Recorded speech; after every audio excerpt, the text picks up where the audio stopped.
ইউনূস তারেক বৈঠকে ফেব্রুয়ারিতে নির্বাচনের সম্ভাবনা তৈরি হলেও সন্দেহ রয়েছে রাজনীতি বিশ্লেষকদের। নির্দিষ্ট দিন ঘোষণা না হওয়া পর্যন্ত নিশ্চিত হতে পারছেন না তারা। বলছেন, নির্বাচনের আগে সংস্কার ও বিচার দৃশ্যমান করার চ্যালেঞ্জ রয়েছে। ছাত্র জনতার আকাঙ্ক্ষাও পূরণ করতে হবে সরকারকে। শুক্রবার লন্ডনে বৈঠক করেছেন প্রধান উপদেষ্টা অধ্যাপক মোহাম্মদ ইউনূস ও বিএনপির ভারপ্রাপ্ত চেয়ারম্যান তারেক রহমান। বৈঠক শেষে ফেব্রুয়ারিতে নির্বাচনের সম্ভাবনার কথা জানানো হয়।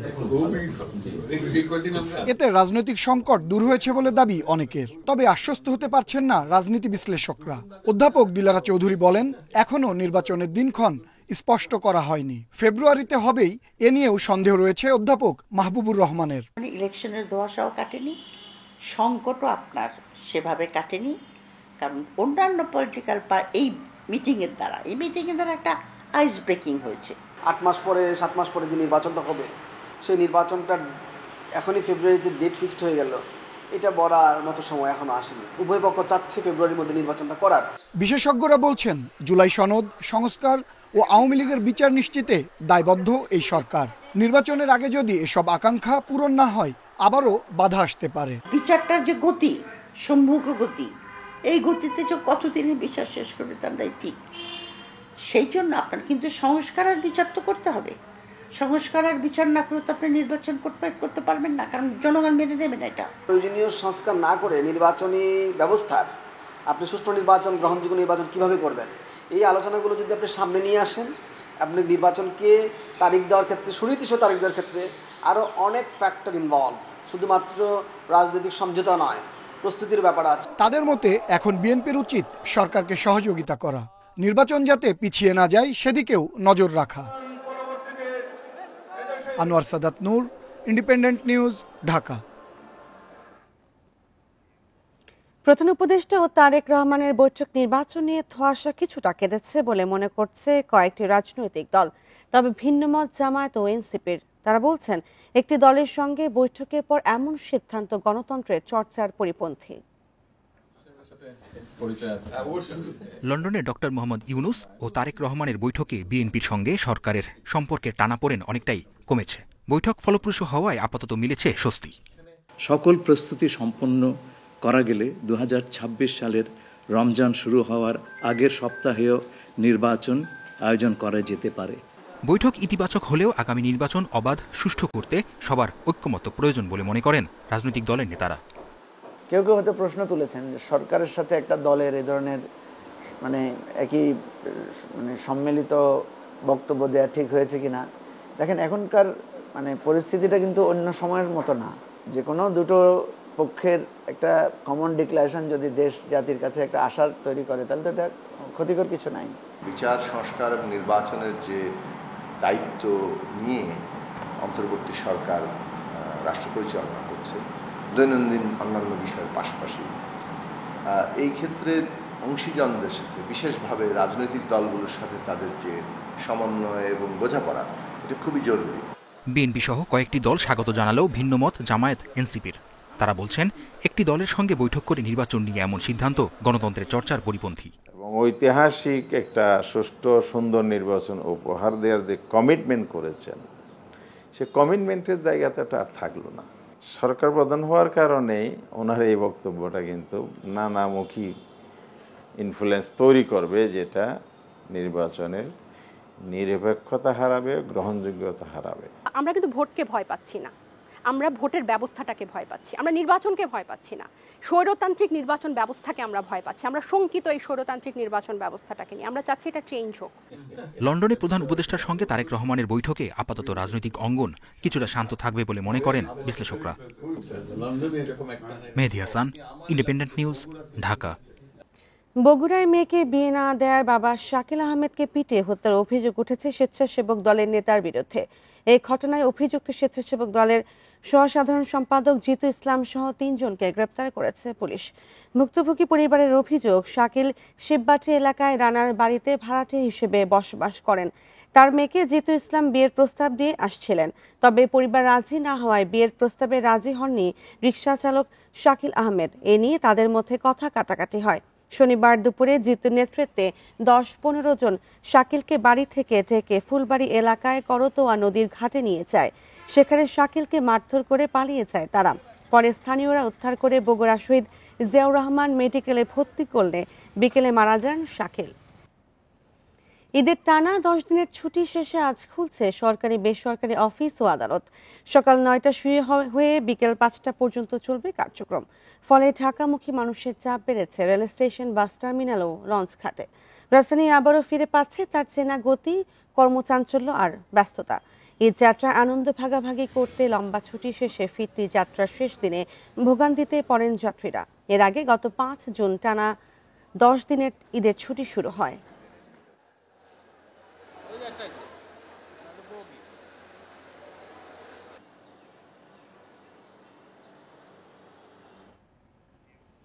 পাথর কোয়ারি লিজ দেওয়ার দাবিতে 2 উপদেষ্টার গাড়ির বহর অবরোধ করে বিক্ষোভ করেছে শ্রমিকরা। শনিবার সিলেটে পাথর কোয়ারি বন্ধের ঘোষণা দিয়ে ফেরার পথে ঘটনা ঘটে।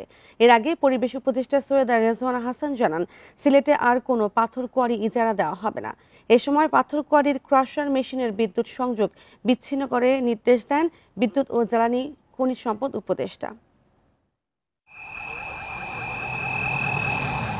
সিলেটের জাফলং পর্যটন স্পট ইসিএ ভুক্ত এলাকা পরিদর্শনে আসেন অন্তর্বর্তী সরকারের 2 উপদেষ্টা রিজওয়ানা হাসান ও ফাউজুল কবির খান। শনিবার সকালে সিলেটের বিভাগীয় কমিশনার, জেলা প্রশাসক সহ বিভিন্ন দপ্তরের ঊর্ধ্বতন কর্মকর্তারাও তাদের সাথে ছিলেন। পরিদর্শন শেষে পরিবেশ উপদেষ্টা বলেন, জাফলং পরিবেশগত সংকটাপন্ন এলাকা। পাথর কোয়ারির কারণে এখানকার পরিবেশ ধ্বংস হচ্ছে। তিনি জানান, কোয়ারি বন্ধের পাশাপাশি পাথর উত্তোলনে জড়িতদের বিকল্প কর্মসংস্থান করা হবে। যে আমরা সিদ্ধান্ত নিয়েছি যে সিলেটের নান্দনিক আবেদন আছে, নৈসর্গিক আবেদন আছে, এই রকম জায়গাগুলোকে আমরা আর পাথর তোলার জন্য ইজারা দেব না।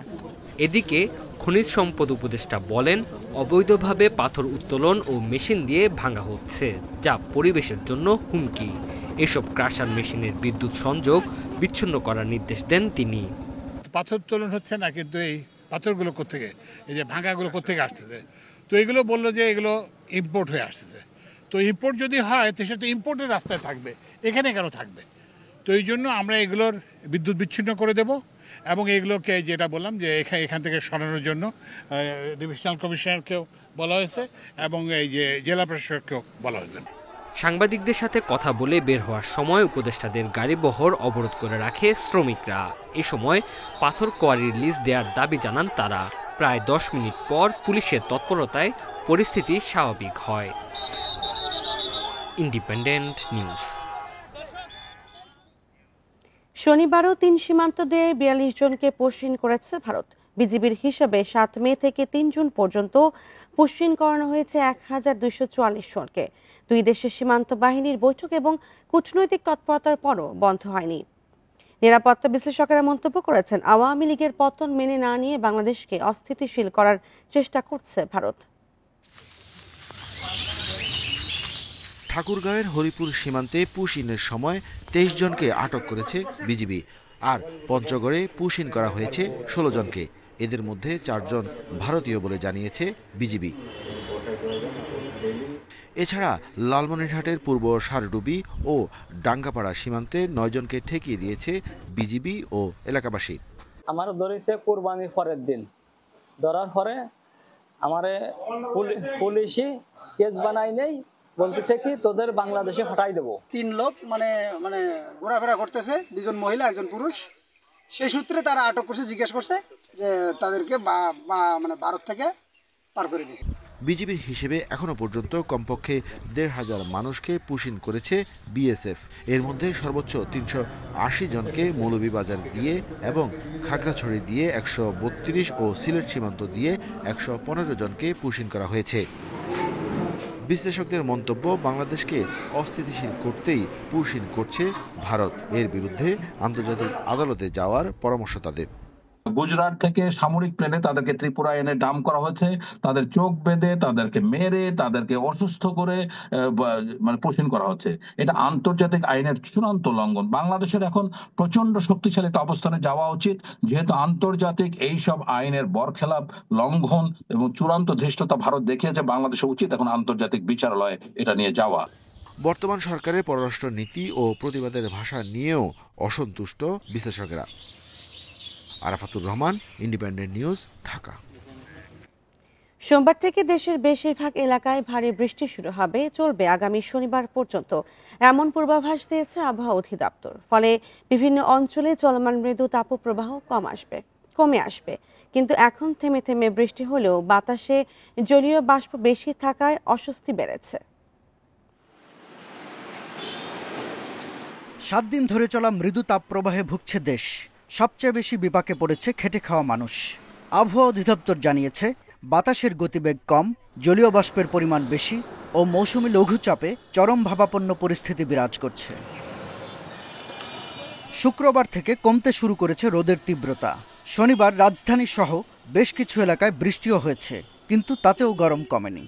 শরীর ঠিকই ঘামতাছে, মানে বৃষ্টি এবার ভাব, তারপরে গরম আছে ভালো। গরমে কুলান গাতাছে না রাস্তাঘাটে, একটা খেপলে আসে দেখেন কি অবস্থা হয়েছে, অতিরিক্ত গরম। প্রথম ভাবছিলাম যে একটু হয়তো বা ঠান্ডা হতে পারে, কিন্তু বৃষ্টি হওয়ার পরে আরো মাটি থেকে এখন ভাব বেরোচ্ছে।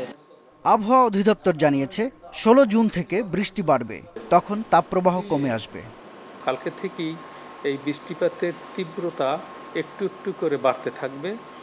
16 জুন থেকে 22 জুন পর্যন্ত সারা বাংলাদেশে থেমে থেমে বৃষ্টিপাত হবে, এবং এই বৃষ্টিপাত সংঘটিত হলে বিদ্যমান যে চরম তাপমাত্রা বা মৃদু ধরনের যে তাপপ্রবাহ বয়ে যাচ্ছে, সেটা কিছুটা প্রশমিত হবে এবং কিছুটা স্বস্তিদায়ক পরিস্থিতি তৈরি হতে পারে। ভারী বৃষ্টির কারণে পার্বত্য চট্টগ্রাম অঞ্চলে পাহাড় ধসের সতর্কতা দিয়েছেন আবহাওয়াবিদ। এই বৃষ্টিপাতের সাথে থাকবে দমকা বাতাস, ঝোড়ো হাওয়া, কখনো কখনো থাকবে বজ্রপাত। ভারী বর্ষণজনিত কারণে চট্টগ্রাম, কক্সবাজার, বান্দরবান, খাগড়াছড়ি, রাঙ্গামাটি এইসব পাহাড়ি এলাকায় ভূমিধসের সম্ভাবনা রয়েছে। এপ্রিল মের পরিবর্তে এবার জুন উষ্ণতম মাসে পরিণত হয়েছে বলে জানায় আবহাওয়া অফিস। 2015 সালের পর থেকেই সর্বোচ্চ তাপমাত্রার ডিস্ট্রিবিউশনের মধ্যে একটু ব্যত্যয় ঘটেছে। শাহাদাত স্বপন, ইন্ডিপেন্ডেন্ট নিউজ, ঢাকা। চট্টগ্রামে মিরসরাইয়ে পিকআপ ও সিএনজি চালিত অটোরিকশার সংঘর্ষে 3 জন নিহত হয়েছেন। শনিবার বিকেলে চিকনিরহাট এলাকায় এই দুর্ঘটনা ঘটে। স্থানীয়রা জানায়, বেপরোয়া গতির ব্যাটারি চালিত অটোরিকশাকে সাইড দিতে গিয়ে সিএনজি চালিত অটোরিকশা ও বালু বোঝাই পিকআপের সংঘর্ষ হয়। এতে ঘটনাস্থলে মারা যায় সাইফুল ইসলাম শাহিন নামের এক কিশোর। আহতদের উদ্ধার করে স্থানীয় হাসপাতালে নেওয়া হয়। অবস্থার অবনতি হলে চট্টগ্রাম মেডিকেলে নেওয়ার পর মারা যান আরও 2 জন।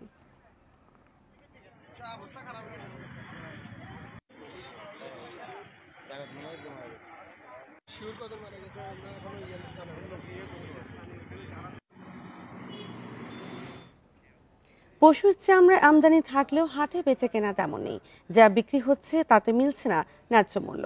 সিন্ডিকেটের কারণে এবারও তাই বিপাকে পড়েছেন চামড়ার মৌসুমী ব্যবসায়ীরা। এতে ন্যায্য মূল্য নিয়ে সংশয়ে আছেন তারা। এবারের কোরবানির ঈদের পর রাজারহাটে লবণযুক্ত গরুর চামড়ার দাম উঠেছে 200 থেকে 900 টাকা পর্যন্ত, আর ছাগলের চামড়া বিক্রি হচ্ছে 10 থেকে 25 টাকায়। বিক্রেতাদের দাবি, হাটের ট্যানারির প্রতিনিধি বা বাইরের ব্যাপারীরা এখনো আসেনি। সে সুযোগ কাজে লাগিয়ে স্থানীয় ব্যাপারী ও আড়তদাররা সিন্ডিকেট করে বাজার দর নিয়ন্ত্রণ করছে। মালটার দাম 1800 থেকে 1900 টাকা, কিন্তু সেই মালটা যে রেট বেঁধে দিয়েছে তাই বেচা কিনা হচ্ছে 800 টাকা 900 টাকা। 30-40 পালি মালগুলো আছে 1000-1100 টাকা কিনতেছে, আর বাদ বাকি 4 মণ 5 মণে যে মালটা, এই মালটা আছে 700-800 টাকার ভিতরে।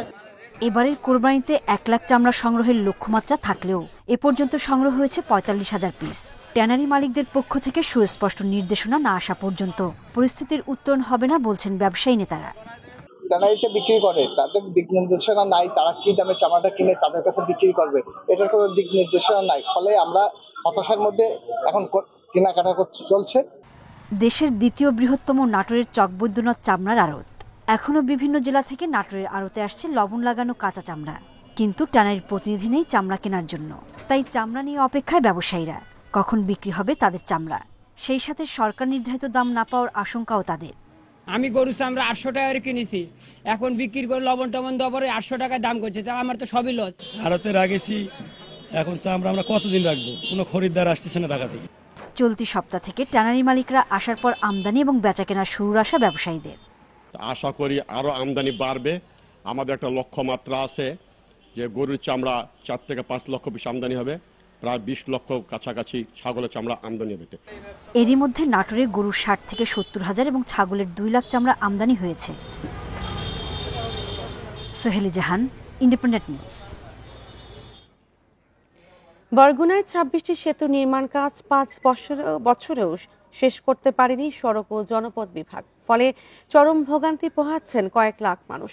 দীর্ঘদিন কাজ ফেলে রাখার কারণে মরচে পড়েছে নির্মাণ কাজে ব্যবহৃত লোহার রডে। তবে দ্রুত কাজ শেষ হবে বলে আশা এলজিইডির নির্বাহী প্রকৌশলীর। 2019-20 অর্থ বছরে বরগুনার বিভিন্ন নদী ও খালে 26টি সেতু নির্মাণ শুরু করে স্থানীয় সরকার প্রকৌশল অধিদপ্তর এলজিইডি। 1 বছরের মধ্যে এসব সেতু নির্মাণ শেষ হওয়ার কথা থাকলেও 5 বছরেও তা করতে পারেনি দপ্তরটি। দীর্ঘদিনেও সেতু নির্মাণ না হওয়ায় চরম ভোগান্তিতে কয়েক লাখ মানুষ। ঝুঁকি নিয়ে পারাপার করতে হচ্ছে তাদের। 30 থেকে 60 ফুট নির্গভীরতা, অনেক মানুষ বলে মানুষ মারা যায়। এখন এরা খুবই ভোগান্তি বৃষ্টি লেগে। এখানে পোলাপান স্কুলে যায়, স্কুলে যাওয়ার সময় পড়িয়া 3 জনের মাথায় সমস্যা, 1 জনের পায়ে সমস্যা হয়েছে। দীর্ঘদিন পরে থেকে মরচে পড়েছে নির্মাণ কাজে ব্যবহৃত লোহা রডে। ফলে সেতুর ধারণ ক্ষমতা ও স্থায়িত্বকাল কমবে বলে শঙ্কা বিশেষজ্ঞদের। স্টিল বা রড এগুলো যদি দীর্ঘদিন ওপেন এয়ারে থাকে, মরিচাটা অনেক দ্রুত পড়ে। সেই ক্ষেত্রে দেখা যাচ্ছে রডের যে ভারবাহী ক্ষমতা আছে সেটা অনেকাংশে কমে যায়। পরবর্তীতে যদি সেটা ঢালাই দেওয়া হয় তখন সেই স্ট্রাকচারটা আসলে লোড ক্যাপাসিটি ক্ষমতাটা অনেকাংশে কমে যাওয়ার সম্ভাবনা থাকে।